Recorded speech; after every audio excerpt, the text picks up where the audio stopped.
Good morning, Wall Street winners. It is Thursday, October 10th, and we are waiting on CPI data to be released in about 10 minutes at 11 minutes at 8:30 a.m. this morning. And as we wait for that, if we flip into the Bloomberg app and take a look at the futures, all of our US indices are in the red currently, but not a significant amount. I mean, really as much as 0.11%, and the rest are underneath that in the 0.0 something percent range. So it's really just a wait and see game at this point to see how CPI data is going to affect the markets today. Not a ton of news from an economic perspective outside the hurricane hitting Florida, Milton, disrupting, I think, 3 million homes and businesses. So that's pretty significant and sad to hear.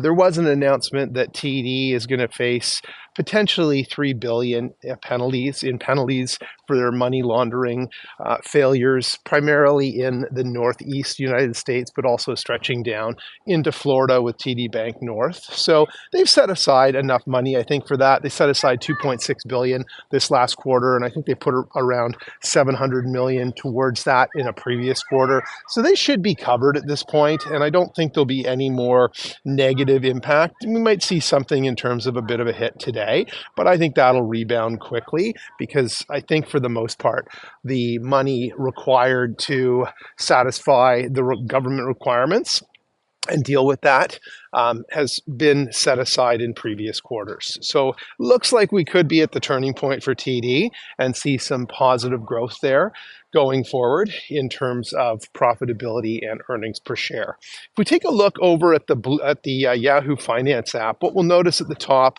is the VIX is near 21, so it's on the higher side. We want to be keeping an eye on that. If we scroll left, we can see that crude is up today. It's up 82 cents, so close to $1 this morning. And again, nothing really changed with tensions in the Middle East. They're still there. They're still a problem. We'll have to wait and see what comes out of that. The Israeli defense minister was in Washington yesterday, and the U.S. was doing everything it could to use its influence to try to prevent a huge attack against Iran.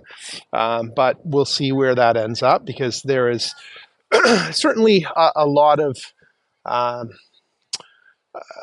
retaliation, I think is probably the best word, and opportunistic views from Israel in terms of now is the time to really strike and strike hard and eliminate the forces that have been fighting against them for so long.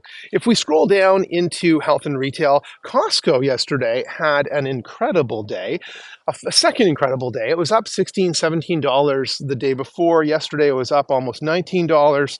So it's had a bit of a run. Looks like it's up in the pre-market again. I'd expect that it's going to start to pull back at some time because having 2 or 3 days when it's up that much doesn't seem like a consistent theme. So I'm waiting on a bit of a pullback and maybe looking at acquiring some Costco in the 880 range if it were to pull back into that range in the next week or two. But that is not the area. This is not the area where I'm really focusing my capital right now. It's all down in tech and finance. So if we scroll down through transport, there was an article out this morning from Citi saying that it may now be time to look at transport stocks, neither one of which were JB Hunt and CNR. So those were not mentioned in the article that I was reading. Then we get down into oil. With oil, looks like we're in for a good day, really thanks to the crude futures prices being up this morning.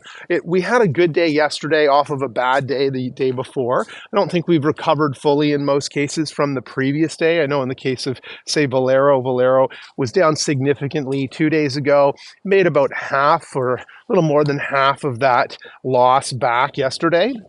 But overall, it's still down from the start of the week. We've then scrolled down into tech. Looks like we're having a bit of a slowdown or sell-off, maybe a pause is the right word, in NVIDIA shares. So the semis look to be slowing a little bit, but I think they're still going to continue to grow. There's so much opportunity in AI, and we're hearing that from more and more organizations. We saw a big day yesterday, positive day for the cybersecurity companies, those like Palo Alto and Cloudflare and CrowdStrike, all having pretty positive days. Um, we have tech earnings coming up in a couple of weeks, but the really big earnings are coming this Friday to start Q3 with JP Morgan and a few of the other financials. But I'm really focused on JP Morgan. So if we scroll down into those financials, you can see that SoFi had a great day yesterday, up 18 cents, up 3 cents in the pre-market. It's at 860. So this was a stock not more than a month ago that was in the low $7, high $6 range that we were recommending on the channel. Still think it's a good bet going into earnings, and we could see a pop there. But JP Morgan is coming out with news on Friday with its earnings report. It's had a good couple of days. It was up $2.50, a little over $2.50 yesterday. Looks like it's up again this morning. And that's really pulling everything else up with it. JP Morgan pulled up Morgan Stanley, which was up at 109, $1.55 yesterday. And Goldman had a great day ending at 505 as well. So there's a lot of, I think, there's a lot of interest and positive attention around financials right now, and the feeling that they're going to have a good quarter and good earnings release. So that's where I'd be looking, is to ride that wave upwards in those financials. So that's where we are today on the 10th. Good luck with your trades. And if you're liking these videos, please hit the like and subscribe button and let me know what you'd like to see more of.